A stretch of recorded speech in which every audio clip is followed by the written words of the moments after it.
Kakos Industries is ad-free.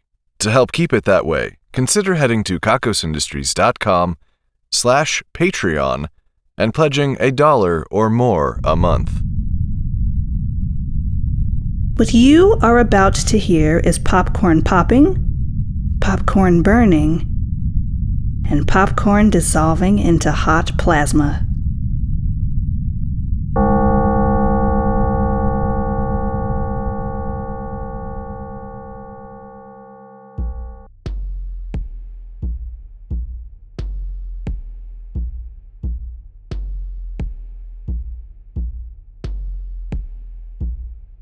Hello and welcome to the Kakos Industries corporate shareholder announcements. At Kakos Industries, we help our clients to do evil better. My name is Corin III, and I am CEO of Kakos Industries.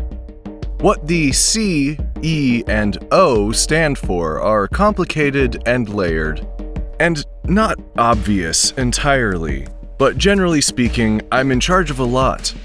Some of you may be surprised to hear that I still have my job after Halloween's fiasco involving the mat moss getting fucking everywhere, but it turns out that I am nearly impossible to fire.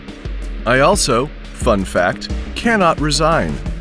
We have genetically engineered efficiency wolves that can smell quiet quitting and will apply strong negative reinforcement to any employee suspected of doing such a thing, which is not always something the employee survives.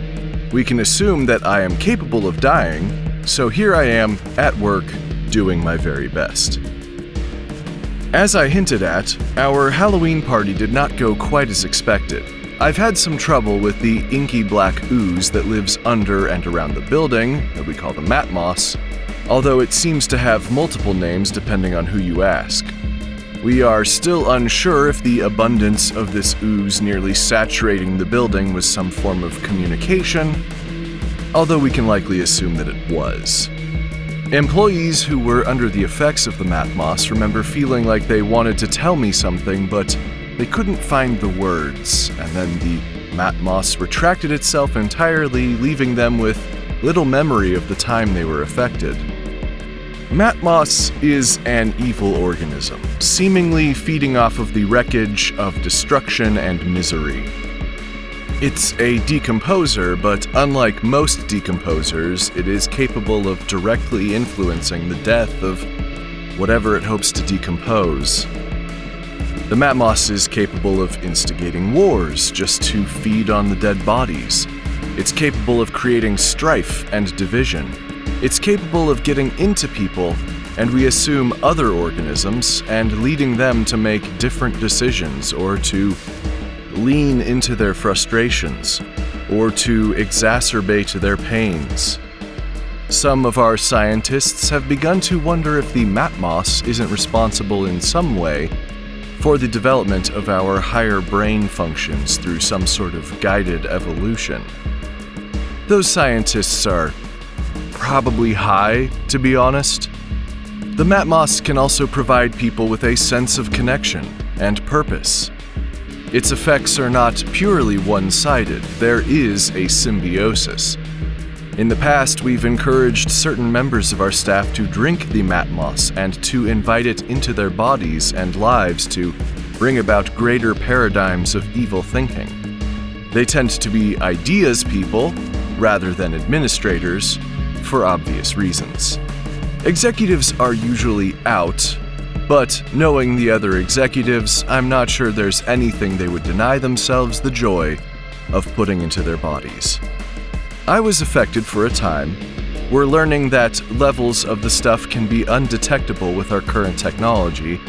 For that reason, anyone with a confirmed encounter during Halloween or at any other time has been marked so that we can second-guess everything they do all day long, leading to tremendous morale.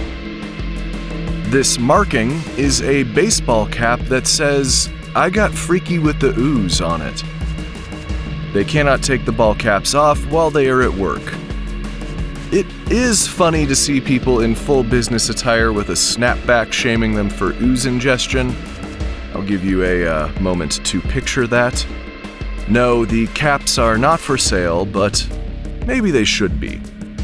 We do not know the extent of the infection here among our staff, but we have some reason to believe that the mat moss completely retracted itself, leaving our staff mostly cured of its influence. We're not taking any chances, though. No, I don't have to wear the hat. I was not infected during the Halloween event, and we have even better reasons to believe that I have been completely cleared of its presence. The truth of the matter is that I wish I knew what the mat moss was thinking. I wish I had the insight into its movements and intentions. I wish I knew what the fuck was going on with it. That would be really fucking handy right about now. But I'll get into that later. Today's broadcast is coming to you from a mechanical elephant.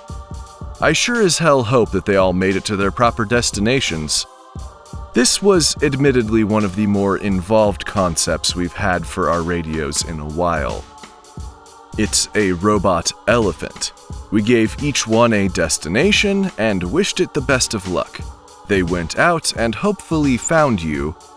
They're rather small for elephants. They probably came up to each of you and tugged on your shirt with their noses in what many have deemed to be an incredibly cute fashion. And then it probably nearly blew your ears out with the announcements. They are extremely loud. They are just brutal to be close to. You likely had to run away to listen at a more comfortable volume. This is where I have to give the somewhat awkward caveat that these announcements are strictly for Kakos Industries shareholders. If you happen to not be a shareholder and you're hearing this set of announcements, then you will either need to become a shareholder through evil deeds, or get as far away from the shrieking elephant as you can, and then you need to forget. I'll let you decide how best to achieve that. You probably have a few techniques up your sleeve, but be careful, you might become a shareholder by accident in the process. I am told that this radio comes to us from a collaboration between Radio Shanty and our very own division of What the Fuck Do We Do with These Robotic Elephants? Not every division lasts forever. Sometimes they are formed with the intention of being disbanded shortly after they achieve their goals. This is one of those.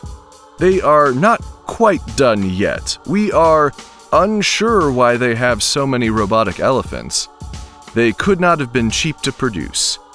The sound quality has been described as loud as fuck and my ears are bleeding and why on earth are these elephants so loud?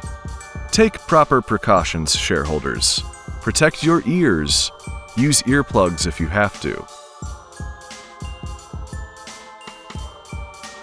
I mentioned just a moment ago that I wish I had a better sense of what the mat moss wanted from me.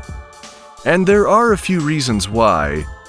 There have been more messages sent, but they have all been just as confusing. Worryingly, they do not necessarily show a particularly great grip on reality or how to communicate with humans at all. Earlier today, I was greeted by several hooded figures, this time in magenta robes, with a bit of gold-colored thread holding things together. They handed me what appeared to be an old piece of parchment with nothing written on it, but there was a rotting corpse of a rabbit, so that was nice. I have seen the same movies as you, shareholders. I can imagine what a rolled-up fish might mean. But a rabbit, several days dead, without refrigeration, does not mean anything to me. It seems extremely unhinged. I can't think of a single nemesis of mine that would use such crass tactics to reach me, except maybe Forrest, and he would likely include some sort of lengthy over-explanation of everything, citing my lack of intelligence several times in his need to make such explanations. Melantha sent me a dildo in a pillowcase once. She said it was an accident and it was meant for someone else, but I might as well go fuck myself with it anyway. Belinda Negative definitely doesn't shy away from gore, but there is an elegance to her style. We think that the Dark Mega USSR left a bag of flaming shit on our doorstep once, but we've never been able to independently verify that fact.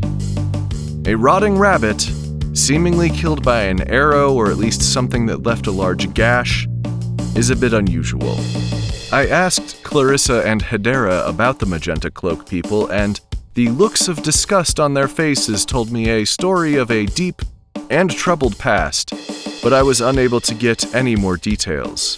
They are awfully sparse with communication.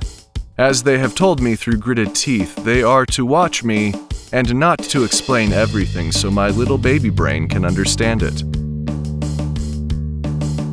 I suppose I can give you some Clarissa and Hedera updates, shareholders.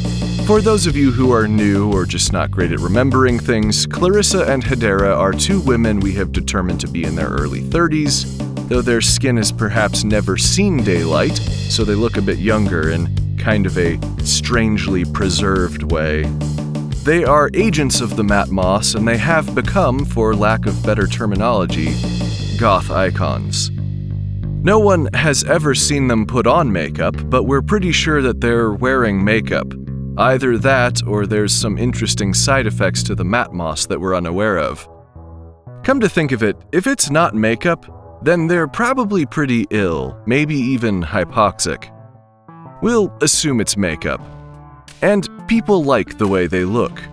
And they like their attitudes, and their ability to ignore literally anyone for any amount of time. This has led directly to two things. People have started leaving offerings of candy and flowers around them wherever they happen to be taking up space in hopes of gaining favor, and Kimmy has been showing them a ton of attention. I think that Kimmy's interest is probably multifaceted. Attraction, sure, but also an interest in their well-being, and a curiosity about them and their origin. She was braiding their hair last time, but she has since started to apply more and more ridiculous makeup on top of their makeup. Then she takes selfies with them. They are pathologically unable to dignify her actions with any kind of reaction, so they just let it happen. And then the next time you see them, there they are with perfect mascara and eyeliner and eyeshadow and maybe slightly bluish foundation. They are just incredible at waiting until no one is watching to move at all. We can see them on the security cameras, but they also seem to have an extra sense for the blind spots in the cameras. Kimmy made them up to look like clowns, then she made them up to look like dolls. Sometimes, if she's in a hurry, she'll just rouge up their cheeks, which seems to be the simplest way to subvert their intended look. The closest she got to a reaction was dribbling water on them to make them look like they had been crying. That selfie has thousands of likes at this point. Kimmy seems to have a really intuitive sense of how to get under people's skin sometimes. I am fortunate that she and I can communicate like adults. We recently had Black Friday and the beginning of the celebration of Anti-Celebration. The Black Friday deal was for a special keychain. People waited in line for days. As for Anti-Celebration, look, things have been weird, okay? Many of us have been vacillating between celebration and anti-celebration for years, and I'm just gonna say that you do you, okay? We've got spaces where you can be free of celebration, and we have spaces where you can celebrate to your heart's content. In the common spaces, we ask for respect for the needs of others. We have Yule coming up, shareholders. It's that time where we celebrate the darkness of winter, and a lot of you get your thirst for me out of your system while I'm dressed up as a Krampus monster and required to spank you for your misdeeds. Despite any awkward events from last year, I am unable to change the itinerary. I did mention the efficiency wolves, right? They're not just a metaphor for my work ethic, okay? They're very real. We also have the festival that we leave up to all of you to decide. According to convention, the name has to rhyme with the word festival, though I'm not sure that's a strict requirement. In the past, this has been an opportunity for you shareholders to circumvent certain protections we might have in place here at Kakos Industries, either around certain information or locations. A lot of times we're not even protecting those things, but weirdo conspiracy theorists think we are, so they co-opt the festival to try to uncover the evidence that I'm secretly good. I'm not. I'm evil. I'm a complex and nuanced evil, but I am evil to my core. Anyway, you all arrived at the decision that we are having the Gestival. There will be jokes, I suppose. The remaining details are up in the air. If this ends up being another opportunity to roast me for a few hours, I have no problem calling it early and kicking all of you out. It's just lazy. We all know how I'm like, okay? We don't need to go over it for hours. Learn to tell a joke, alright? Today we are spotlighting a very special employee of ours here at Kakos Industries. That employee is Curtis Murtaugh. I am told that Curtis has survived more food tests than anyone else in Kakos Industries history.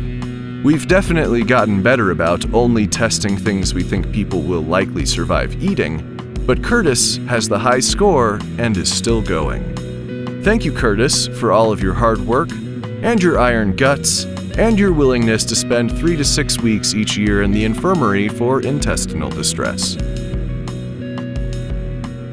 I mentioned that the Matmos has been trying to communicate with me, and I mentioned the magenta robes. There are also black robes that were ever so slightly purple. They have been showing up at random intervals to dance in front of me. Their bodies are largely obscured by their robes, but they make do. Clarissa and Hedera are less weirded out by this group, but I am starting to suspect that there are some factional elements in the Matmos community. Perhaps they serve different old monsters or something like that. I am not great at interpreting dance, which is why I asked some dance experts to help me out. They were just as clueless. I really don't know what these people expect from me. The Division of Erotic Experiences had a bit of a panic the other day, and it seems that some of their resources have been diverted to determining what isn't sex. Of course, there are a variety of definitions of sex. Some of them are broader, some of them more narrow, some of them are more useful than others. Some have theorized that all touch is a form of sex when you get right down to it. I feel fairly safe suggesting that that's not quite right, and intention does some heavy lifting. They seem to be having some difficulty finding the edge, though. When does something stop being sex?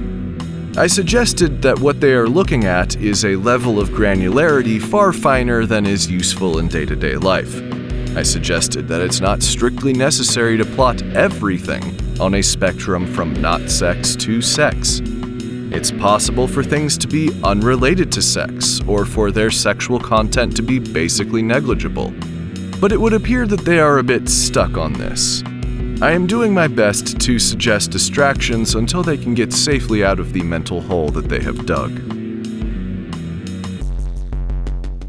The Division of Kaiju Battle Reenactment have been taking it somewhat easy since their big showdown on Halloween.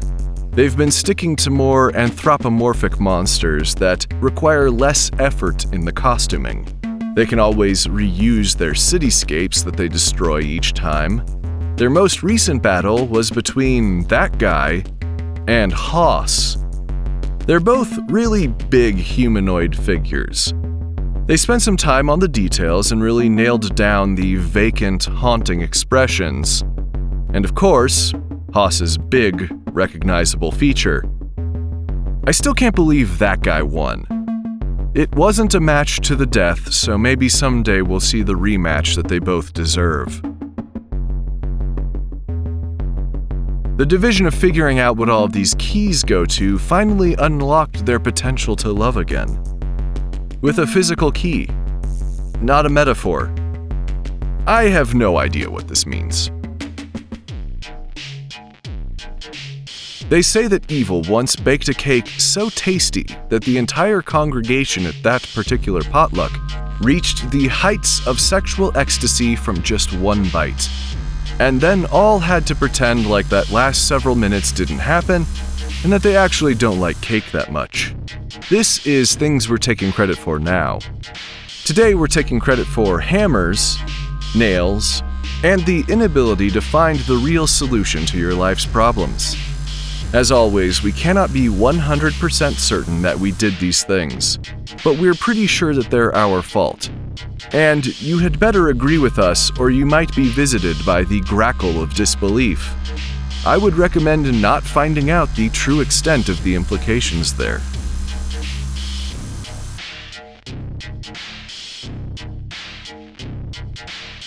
Dismal Damsel has won today's Ruin a Life drawing. First name Dismal, last name Damsel. Some people really hate their kids before they even get to know them. As a result, the life of Dismal Damsel's nemesis will be ruined in accordance with the precepts of ruination. That nemesis is Moose the cat. That one is actually a cat named Moose. Moose is a real motherfucker of a cat, we're told. We gave the Wheel of Misery a hard shake, a strong shove, and a light spin, and it landed on the space for foldable. From this day forward, Moose the cat will be 83% more foldable. I'm assuming that means, like, you fold paper? I can't be certain. It sounds unpleasant. For evil measure, Damsel, Dismal will be 18% less foldable. That could also be problematic. Congratulations on the win and best of luck.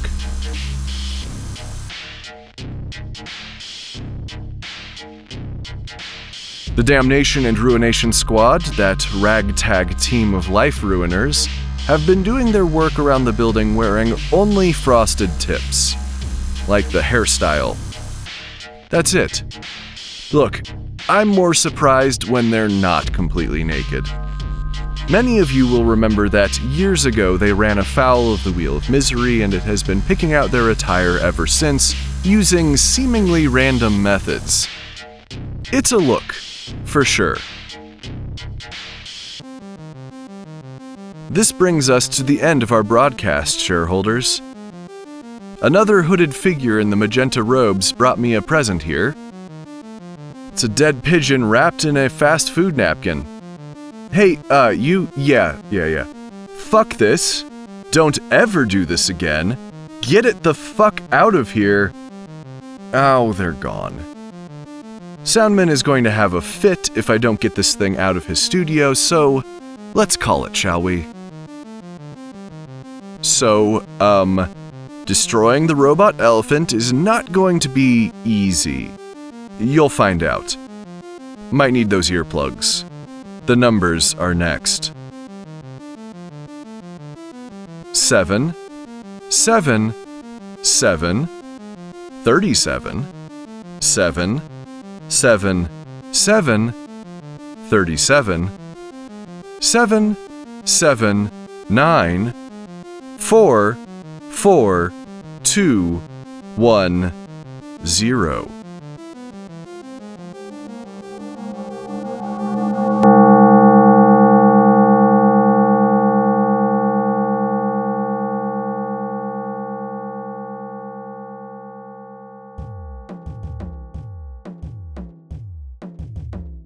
Kakos Industries is written and produced by Conrad Mishuk, who is also the voice of Corin and the composer of the music.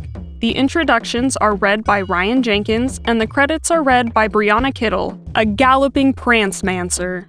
Please visit kakosindustries.com for news, extras, and more episodes. There are also transcriptions on the website if you'd like to read along with the Kakos Industries announcements.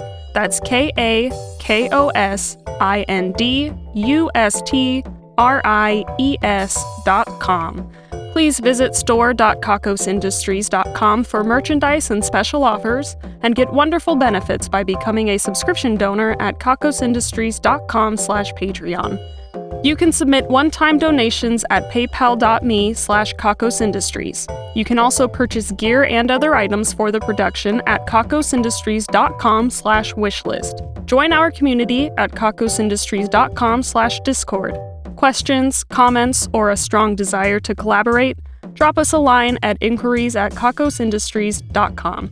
If you like Kakos Industries, be sure to rate and review us on your favorite podcasting service and connect with us on YouTube, youtube.com/kakosindustries, Facebook, facebook.com/kakosindustries, Tumblr, kakosindustries.tumblr.com, Instagram @kakosindustries, TikTok @kakosindustries, and Twitter @kakosindustries.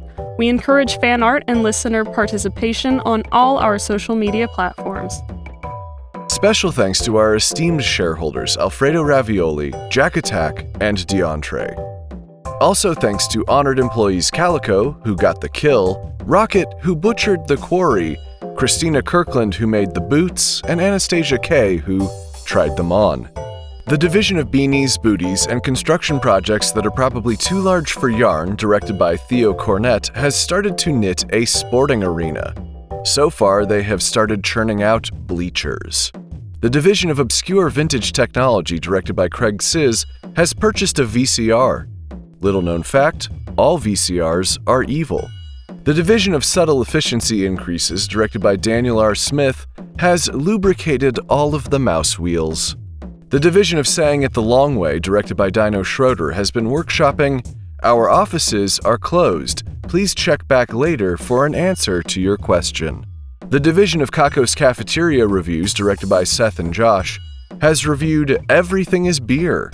Yup, they put everything into a beer, kind of like a beer smoothie, 7 out of 13. The division of Improbable Cookbooks, directed by Hayden Neff, has been working on Dinners to Punish Your Loved Ones. The book includes entries for leaving strategic cold spots and suggestions for new bitter flavors. The division of Hallway Wandering, directed by Jack, has been strolling down hallway 007-008.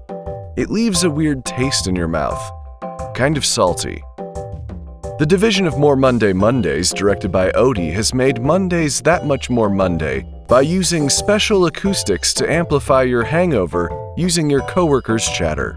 The division of Villainous Introspection, directed by Sarah, has decided that their bodies are completely evil in every part pretty much equally at last, and has moved on to something about the looks in their eyes. The division of New Card Game Mechanics, led by Finn, has developed a card that is made up from an entire deck of cards from an entirely different game and allows you to change to that game on a whim.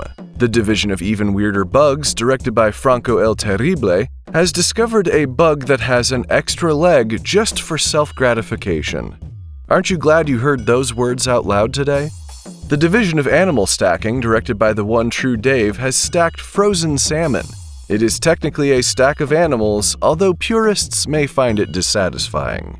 The division of Things with Switches That Shouldn't Have Switches, directed by Miss Dr. Indigo Esquire the 13th, has introduced a book you can turn off when you're done reading, using the handy off switch. The division of Fiendish Crosswords, directed by Caitlin Moak, has started digging even deeper into 70s sitcoms. The division of Unwanted Board Game Expansions, directed by Kevin Rowland, has created an expansion set that can be used with any board game to increase its playtime by 18 hours. The division of Post-Apocalyptic Delivery, directed by Cave Hill King Kill of the Murder Valley in the Mountains, set the package on fire, as the special instructions indicated. Our esteemed shareholders, honored employees, division heads, and other Patreon patrons are the best. If you want a thank you in the credits, your own division, or other great rewards that help to keep this show running, please head to kakosindustries.com/Patreon. That's Patreon, Patreon. Kakos Industries can be dark. Try making a vegan chili with enough spice in it to remove all thoughts from your head.